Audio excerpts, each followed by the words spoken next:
Okay,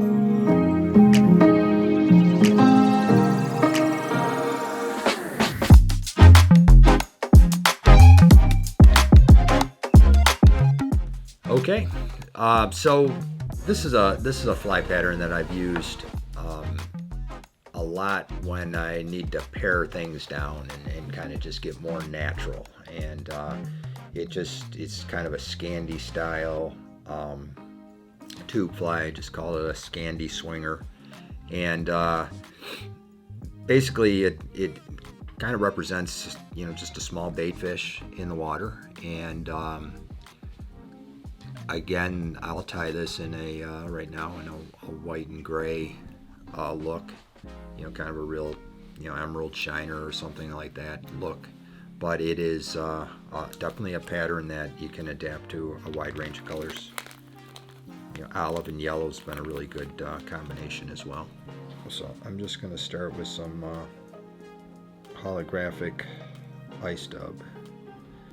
And this really isn't as much for the for a body, but to just kind of build up a base. I'm going to again have a point here that's going to lift the wing. So we're really going to just build up a bit of a ball here, right at that point with the dubbing.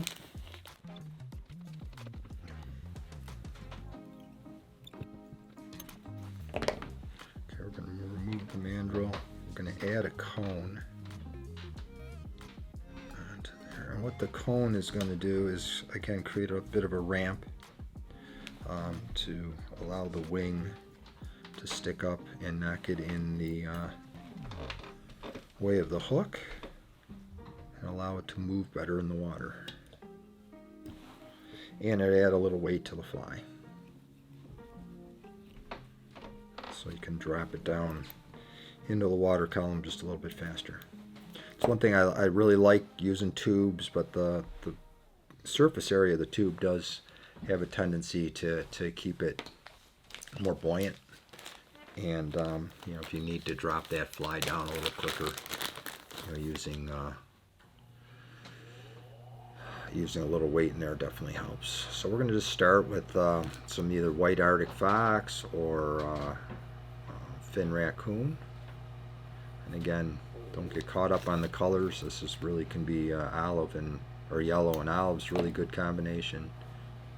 Really can use any combination you'd like. Usually with a darker on top, to kind of represent how bait usually look. Gonna remove that under fur. Just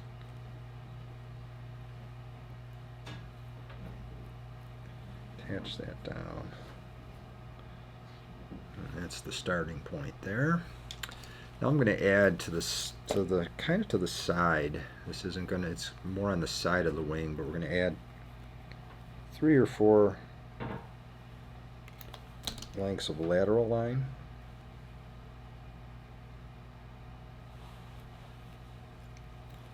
So tie that down in the middle, fold it back.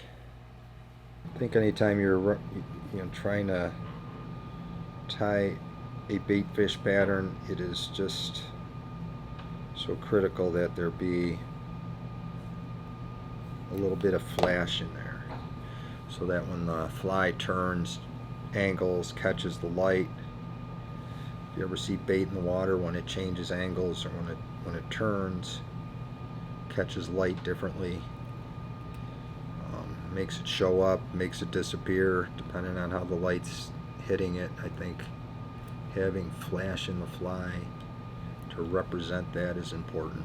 This lateral line really does that. It's kind of a holographic material. I'm going to cut that just a little bit longer than the wing. And then kind of that theme of creating a little bit of bulk at the front. I'm just going to add wrap a little schlappen at the front of the fly.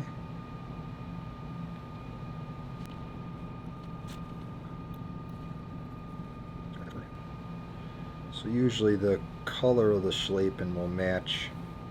So we're gonna add another wing here, an overwing. the color of the schlappen, I usually tie it in so that it matches the color of that underwing. In the water, this will mat down a little bit and really just kind of has a nice slender look. Nice subtle look. I use this a lot of times as a more of a comeback pattern too when I get grabs on bigger flies.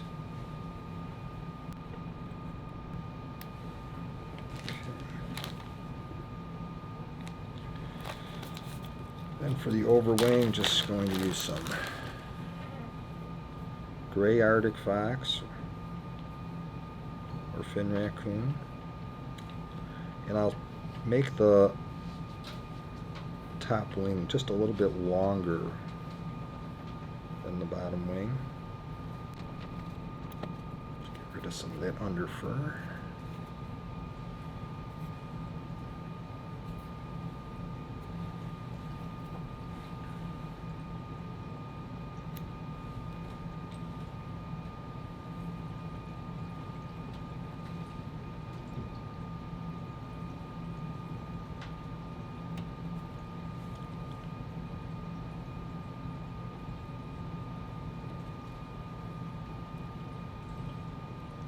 I'll add just a little contrasting color. If you see bait in the water, a lot of times you'll notice just a little bit of darkness on the very top of the fish. So just going to pull out a little olive. You can use a little olive, a little black, just something to lay over that top to give that appearance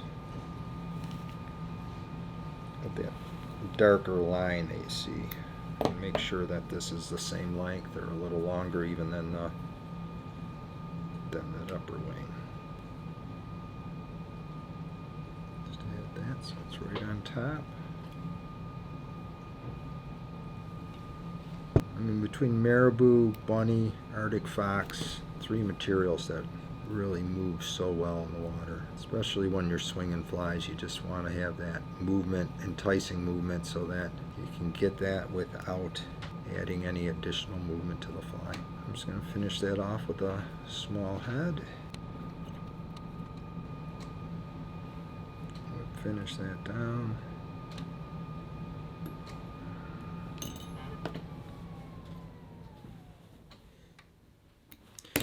See how the cone underneath there has the wing propped up.